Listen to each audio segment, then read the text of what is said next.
I guess I can just get into it a little bit off the bat. Obviously, we're talking about mental clarity today, guys, which is a fantastic subject. Seems like everyone has a kind of deep understanding of the importance of mental clarity. For me, it's incredibly important. I think mental clarity dictates whether we succeed in life or whether we fail in life in a lot of different realms, right? Obviously, if we don't have mental clarity, we're more anxious, we're more stressed out, we're less productive, and if we are more engaged and we have more mental clarity, we're much more excited about life, fulfilled, optimistic, and usually that transforms into us taking productive action rather than being hindered by it, right? So we want to obviously do our best to get our minds nice and clear. And today I have 10 unconventional ways and techniques to mental clarity, because I think I might even say a few things that kind of seem conventional, but I tried to think outside the box, which was a fun experiment for me, because this whole last 3 weeks I've been like trying out different things, been listening to classical music here and there and doing this, and I was like, does this resonate? And a lot of stuff did, but and I was speaking to people and asking people questions about what brought them mental clarity, so it's been a fun experiment, right, which I always recommend you guys do as well. But yes, this is my thing. We'll go to the first slide, Jimmy. So, first one, guys, is challenge yourself. And I'm absolutely, extremely passionate about this for a few reasons. One, I'm a big believer in eliminating the gray area. I want the black and white of knowing who I am, what I'm good at, what I'm bad at. The reason being is, you can then rectify these issues. When we go through life telling ourselves a certain story, like Adrian was saying, right? Like, the guys are like 400,000 times shittier in fights than they think they would be. Like, I truly believe that. Like, I have so many friends who watch UFC fights and they're telling me like, oh, just throw them over. I'm like, you have no idea what you're talking about. So in the end of the day, like, I want to get into these positions where I'm literally challenging myself and figuring out if Brandon is weak in that state. You know, if I go out and I grapple and I get tapped out, okay, I suck at grappling. I need to fix this. I'm not going to lie to myself anymore. Now this is an area of weakness that I need to rectify. So I want to reduce that bullshit. I want to go around telling myself and others a lie. I'm going to throw myself in the fire, and I think you guys should too, because that will then completely get rid of that gray area and will make it black and white. You'll have no other resource but to look yourself in the mirror at that moment and say, this is where I am. This is who I am, and we can rectify that, okay? Number 2. Okay, we have a reset, and I think this is absolutely massive in terms of getting ourselves back on track. The simple being, we're all very productive individuals, and I know I'm guilty of it, where I'll have so many projects in the go. I want to write books, I want to speak, I got my job where I need to actually pay bills, I got my adventure athlete stuff, so I'm all over the place to the point that I'm so overwhelmed and exhausted, not a lot of shit's getting done. So having that reset day to really take yourself and be like, all right, this is what today's gonna look like. I'm gonna prep myself for a successful week. So a lot of times I'll get to Mondays, and then all of a sudden I'm already behind the 8 ball. And that's so devastating, and I'm like, shit, it's Monday, and I'm behind the ball. And then we're just playing catch up for the rest of the week. Where if you give yourselves a reset day, I advocate doing this once a week at least, you give yourself an opportunity to get structure and sanity, right? Sanity from the state that I can have all my meals prepared for the week. I don't need to think about anything. My meals are prepped. Maybe I've answered all the emails I need to answer. Maybe I've organized my room. I've organized the clutter in my house and my life.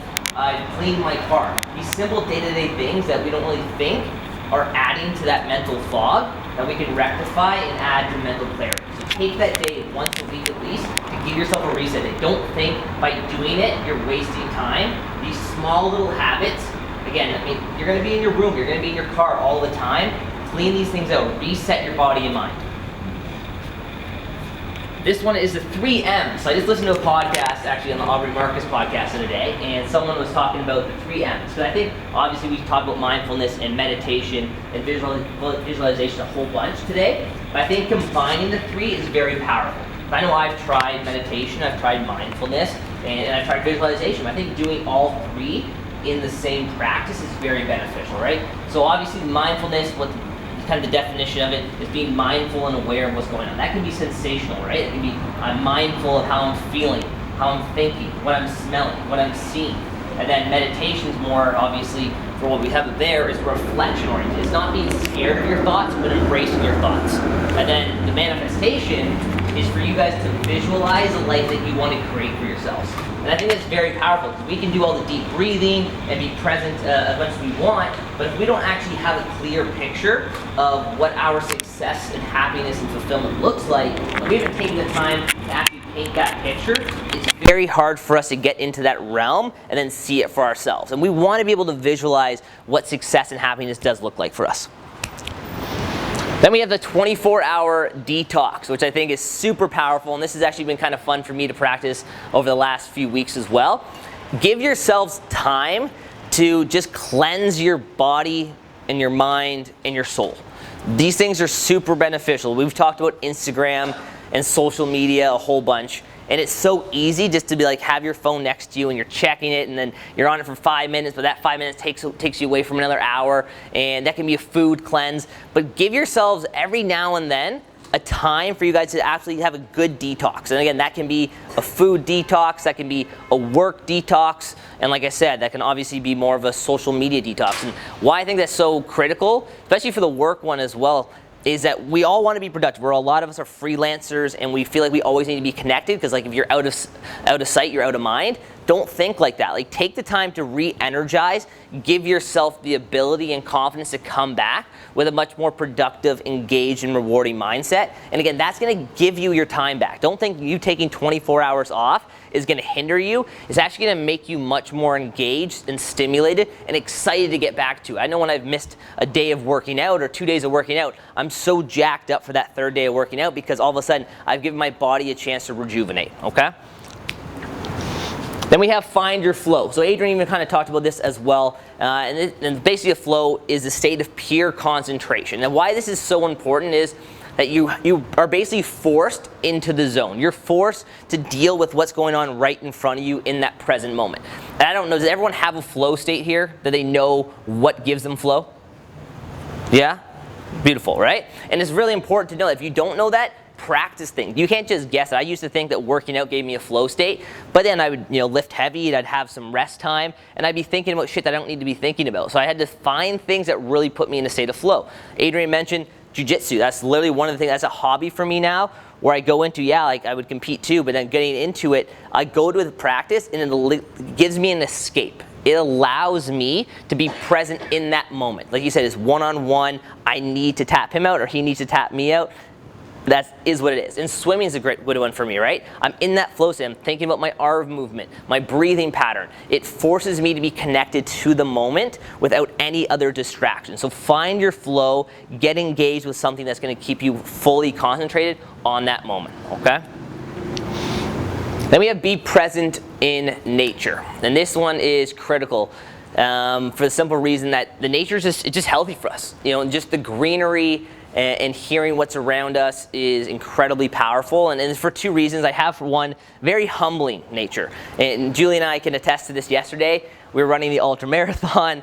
We're about 1 hour in, it just comes pouring down. We got thunderstorms, about 3 hours of pure rain, and you're in that moment, you're like, nature is undefeated. like I ain't beating this shit, man. Like, the mud's there, we're getting poured on. It's like, it is what it is, man.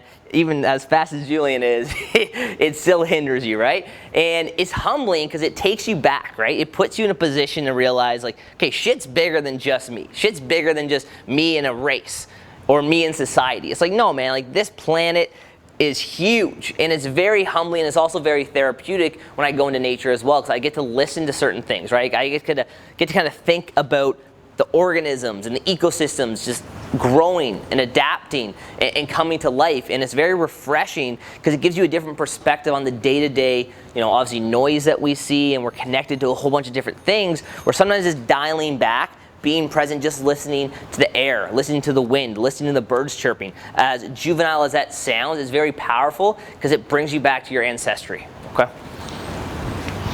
Then we have do things you did as a kid. I love this one. A friend of mine said this, and I was like, yo, that's actually some really cool stuff. So who thinks kids can teach us some things? Oh yeah, and how? I want you guys to be interactive here. How? Oh my God, my niece. Yeah. She's like, can you come play with me? And go to her bedroom, and we're sitting there, and I'm like, okay, what do we do? she's got her playhouse, and she looks at me, she's like, we play.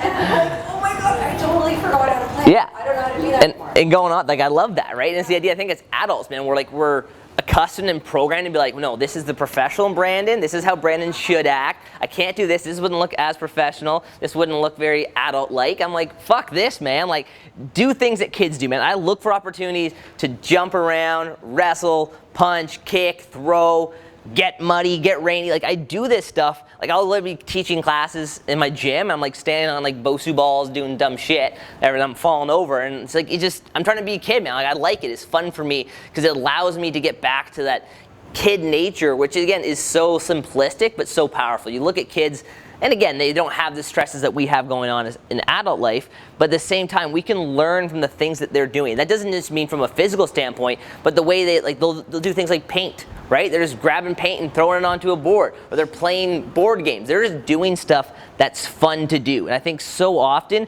we start doing things that we think we should do. And that isn't healthy for us. We should be doing things that we truly intrinsically like to do and that are fun to do, and engaging more with that kid side of ourselves. Then Stargaze. So this one's pretty cool as well for a couple reasons. It opens your perspective and it thinks beyond yourself. So I went to Yosemite National Park, I think 2 summers ago, did some camping out there and hiking for 10 days.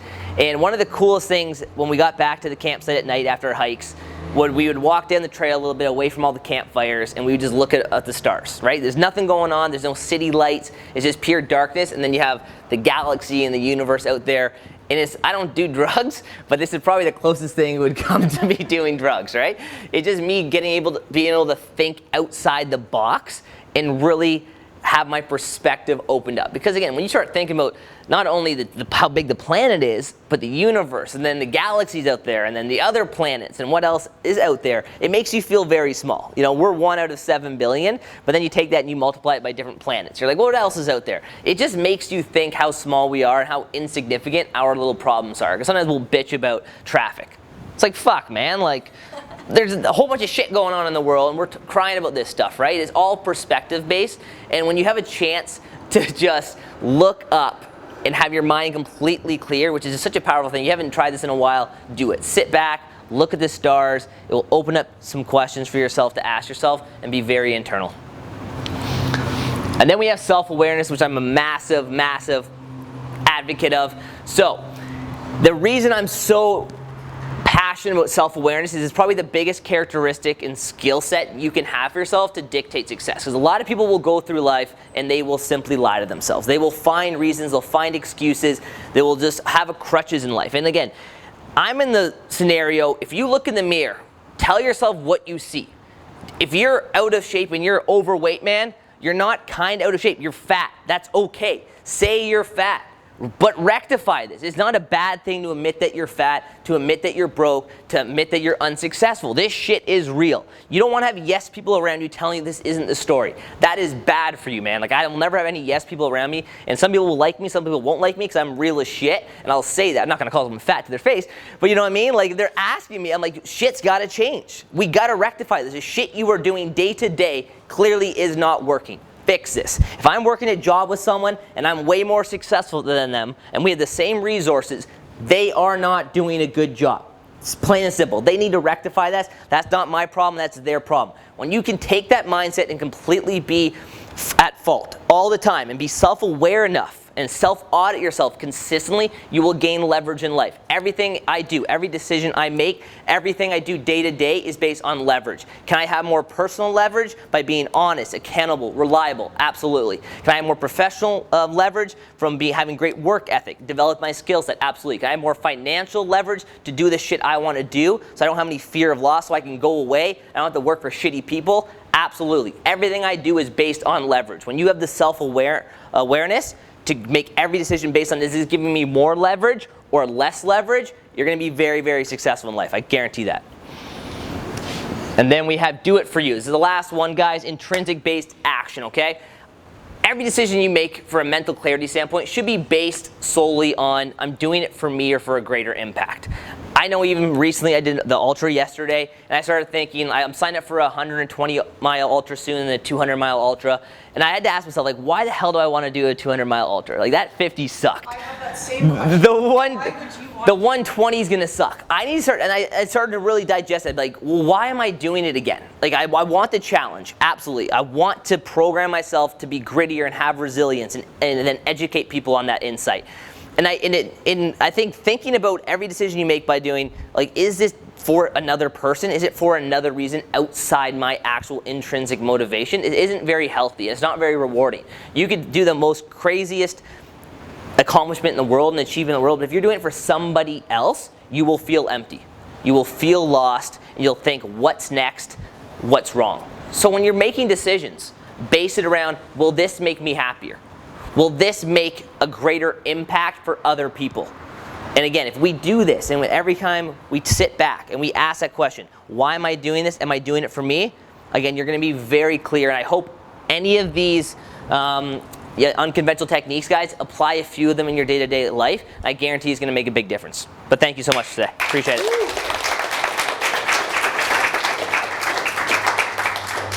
Brandon. Yes. So I'm going to get everybody back on questions of the career change. We're going to finish here at my words, and then we're just going to finish off